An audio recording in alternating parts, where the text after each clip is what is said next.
देशांतर्गत द्राक्ष आणि बेदाणा उत्पादक शेतकऱ्यांच्या विविध प्रलंबित प्रश्नांकडे सरकारचं लक्ष वेधण्यासाठी राज्य द्राक्ष बागायतदार संघातर्फे आज सांगलीच्या जिल्हाधिकारी कार्यालयावर मोर्चा काढण्यात आला। अफगाणिस्तानामधून होणारी बेदाणा आयात आणि स्थानिक शेतकऱ्यांच्या समस्यांबाबत प्रशासनाला जाब विचारण्यासाठी शेतकऱ्यांनी एल्गार पुकारला।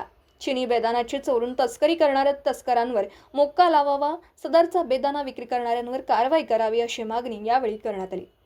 सांगलीतील क्रांतिसिंह नाना पाटील यांच्या पुतळ्यापासून या मोर्चाला सुरुवात झाली। 2 किलोमीटर पायपीट करत या मोर्चाने सांगलीच्या जिल्हाधिकारी कार्यालयावर धडक मारली। अफगाणिस्तानमधून निकृष्ट दर्जाचा बेदाणा मोठ्या प्रमाणात आला, त्याला रंग देऊन तो स्थानिक बाजारात विकला जात असल्याचं द्राक्ष बागायतदार संघाच्या पदाधिकाऱ्यांनी उघड करत त्यांच्यावर कारवाईची मागणी केली। मात्र त्याबाबत ठोस काही न झाल्याने शेतकरी आक्रमक झालेत।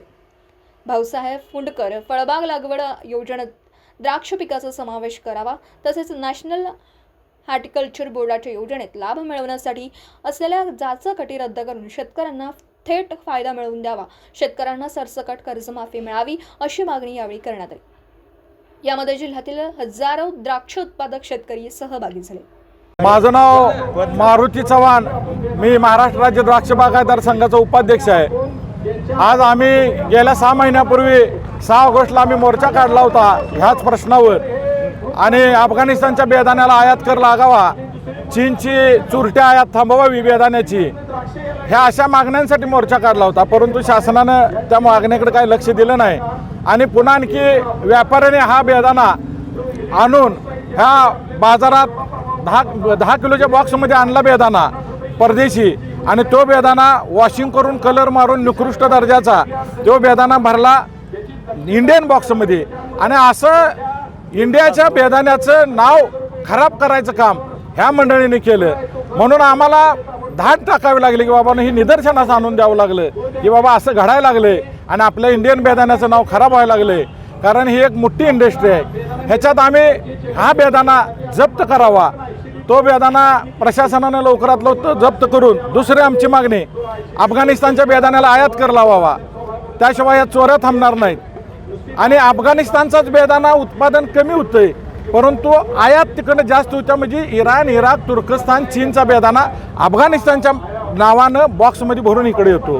ह्याच्यात तिसरी मागणी आमची आहे की चीनमध्ये गेल्या 5-6 वर्षात 12 लाख एकर द्राक्षाची बाग वाढल्या, आणि ही 12 लाख एकर द्राक्षाची बाग वाढली असताना तिकडली द्राक्ष आज आपल्या भारतीय बाजारपेठेत किंबहुना जिथं द्राक्ष मोठ्या प्रमाणात पिकतात त्या सांगली तासगाव तालुक्यात सुद्धा ती द्राक्ष बाजारात आली, म्हणजे भारतातल्या मेट्रो सिटीत किती आले असतील।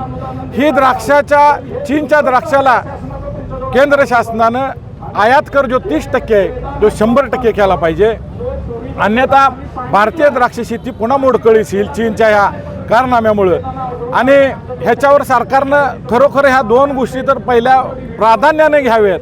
आणि ह्या महाराष्ट्रात आणि देशात कर्नाटक, महाराष्ट्र या राज्यातल्या शेतकरी 70 लाख लोकांना रोजगार देतो, आणि या 70 लाख लोकांना रोजगार देत असताना त्याला आज आपल्याला त्या लोकांच्यावर बेकारीची कुऱ्हाड येण्याची शक्यता आहे, म्हणून या मागण्या आहेत। तिसरी मागणी, चौथी मागणी आमची आहे की नॅशनल हॉर्टिकल्चर बोर्डाचं जे अनुदान मिळतं ते अनुदान आम्हाला 35% दिलं जातं, आणि ते 10 एकरच्या वरच्या बागायतदाराला दिलं जातं। तर लहान बागायतदार उभा करायचा असेल, कारण आपल्या इथं भारतात लँड होल्डिंग कमी आहे, आणि कमी लँड होल्डिंगला लहान शेतकऱ्याला तुम्ही कसल्याही परिस्थितीत 1 एकरपासून NHBचं अनुदान मिळावं। महाराष्ट्र शासनानं पांडुरंग फुंडकर योजनेत द्राक्ष बागेदारांचा बागेचा समावेश करावा, द्राक्ष पिकांचा रोजगार हमी योजनेत समावेश करावा। तसंच जे शेतकऱ्यांचं पैसे बुडवले जातात व्यापाऱ्यांच्या मार्फत, त्या शेतकऱ्यांचं पैसे बुडवणाऱ्या व्यापाऱ्यांना मोकासारखा कायदा तयार करावा। आज अखेर तो देश स्वातंत्र्य होऊन 70 वर्षात झाला नाही, तो झाला पाहिजे। आमची पुढची मागणी अशी असणार आहे की आज शालेय पोषण आहारात बेदाण्याचा समावेश करा। 22 डिसेंबरला केंद्र शासनानं एक GR काढला की न्यूझीलंडच्या फळाला आणि मनुक्याला आयात कर मुक्त केलं, तर हा निर्णय केंद्र शासनानं माघारी घ्यावा, कारण ह्याच्यामुळं आमच्या फळ उत्पादकांचा मोठा तोटा होणार आहे।